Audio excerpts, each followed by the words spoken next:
Hola, sóc en Martin i això és el que m'emporto de la meva experiència. L'ampolla de refresc que vaig robar per en Charlie a l'estació.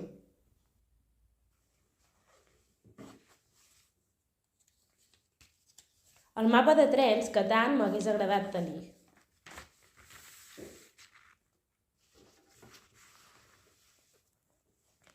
I la caixa de galetes, on no només hi ha galetes, sinó que també una mà de records. Hi ha la llibreta, on em puc desafogar escrivint els meus poemes. I el bitllet de tren que tan lluny em va portar.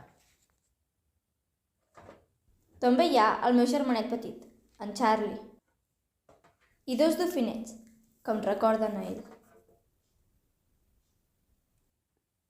El cotxe de la meva nova amiga Hen. I el tren que em va ajudar a recórrer els 677 quilòmetres lluny de casa. Això és el que ens enduem, la Mariona mira el peix i jo, la Mariama Dieme, del llibre A 677 quilòmetres de casa.